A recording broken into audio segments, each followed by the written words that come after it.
I love spiders.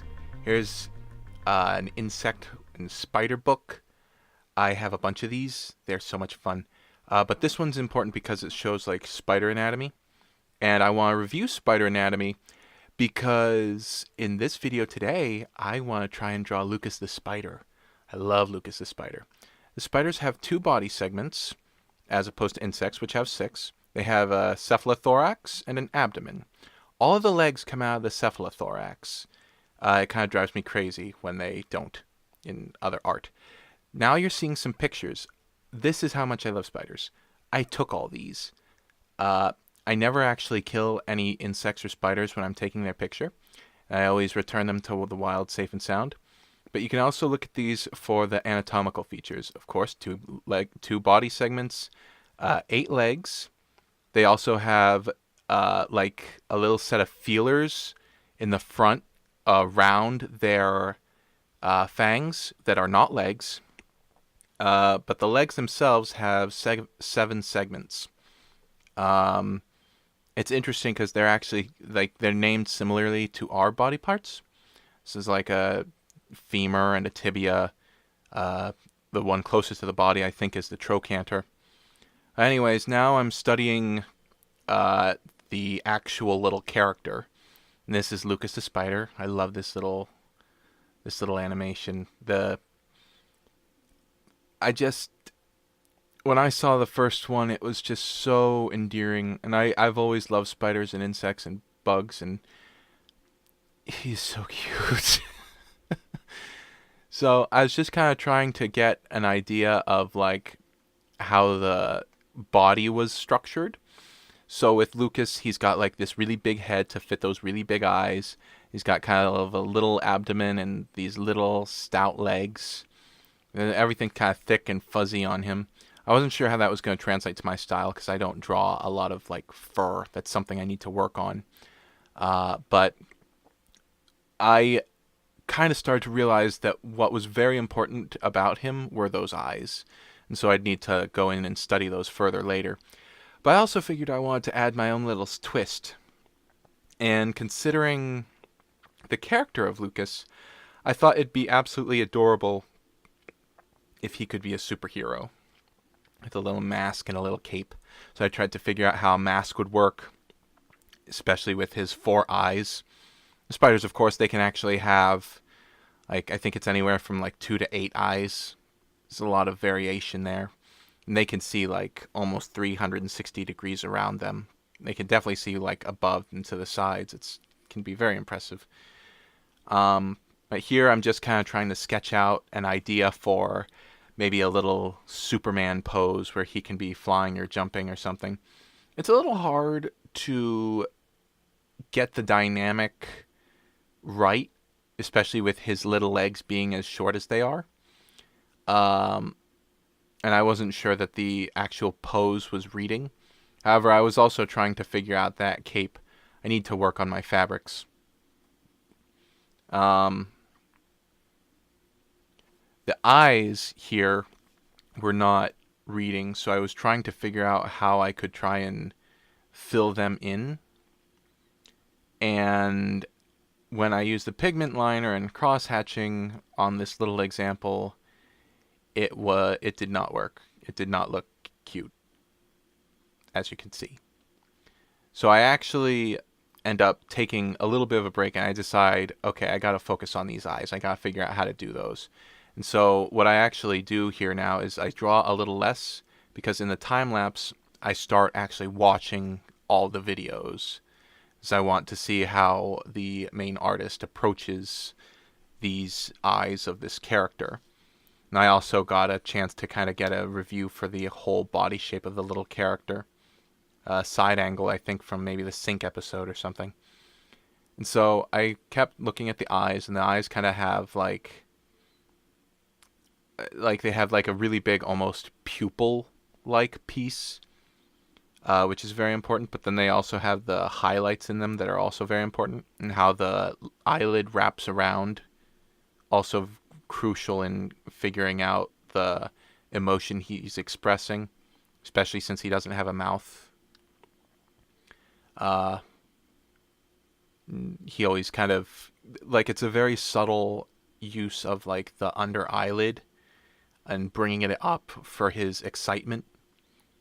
So now I was kind of going in and the video cut out, but I was just starting to figure out the how the shading of the eye could work with the markers. So I decided I needed to draw him very large to make sure I could get in as much detail as I could.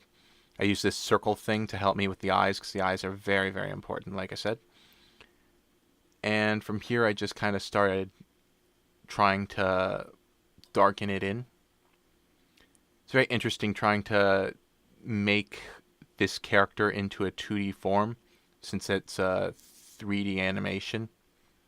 And some of the things that are easier in 3D animation, stuff like fur and multiple legs, they become a real pain in the butt when you're drawing them all.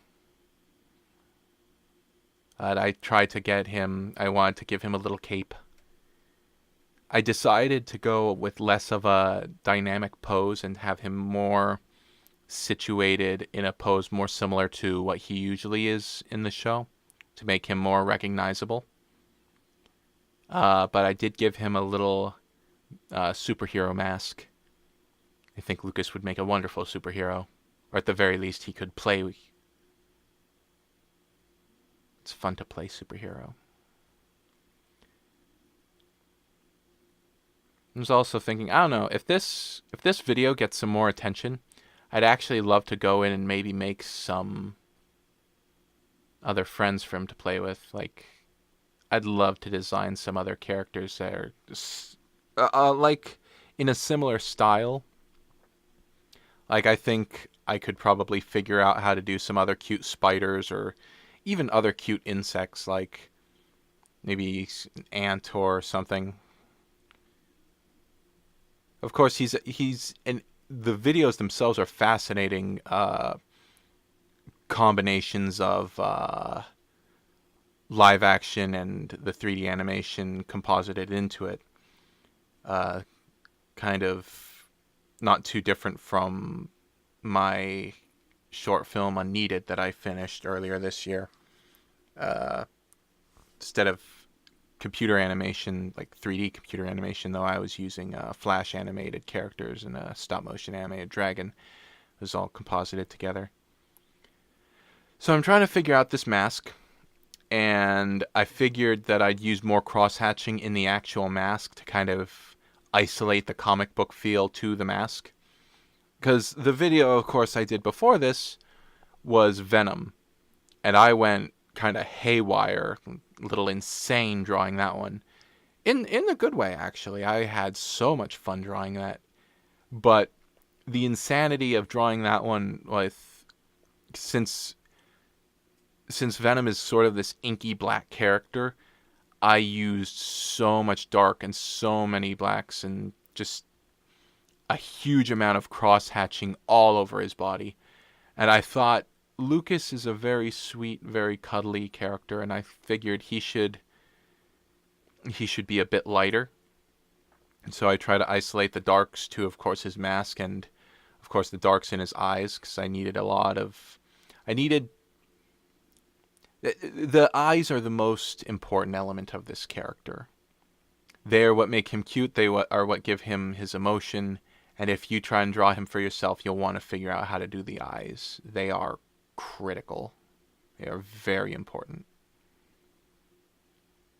It's kind of a combination of anime and cutesy and overly realism and just all kinds of absurdity in those eyes. And you could go sillier with it, but I was just trying to get them both dark and have them have nice gradients with nice highlights in them. I actually should consider. I actually have considered. It's just I haven't gotten around to it yet. Ordering a. I want to order a white marker pen so that I can bring out highlights better in future drawings. I I've heard of a few, especially from Jake Parker, I think. So I've started. I listen to a bunch of. I watch a lot of art YouTubers now. I watch like Jake Parker, Jazza, MD Campbell. There's another one. I think it's Brandon Dayton. He's a guy. Incredible title. Apparently left Disney Dream Job. Very, very courageous, or bold, rather. He certainly seems competent enough to do what he wants to do. So he has his little cape. I feel like I need to work on fabrics more, but that's pretty good, all things considered. Especially since I don't do fabrics very often. I'm not sure what kind of fabric that would be. What kind of fabric he'd find. Especially since he's so little. Maybe he just has like a sheet of toilet paper he's running around with.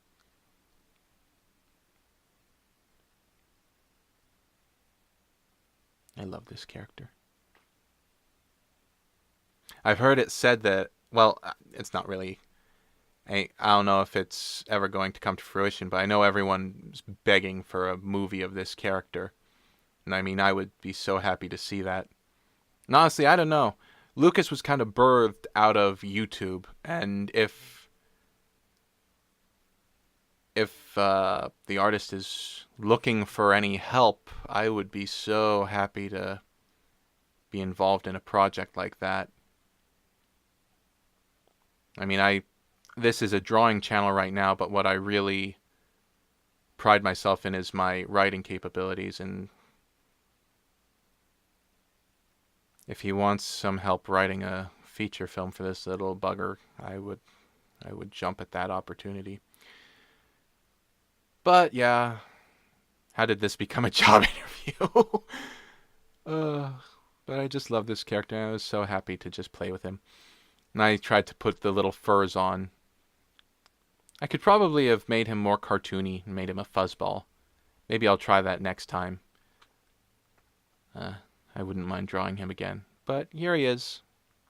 Here's a little drawing of Lucas, the super spider. He'd make a good superhero.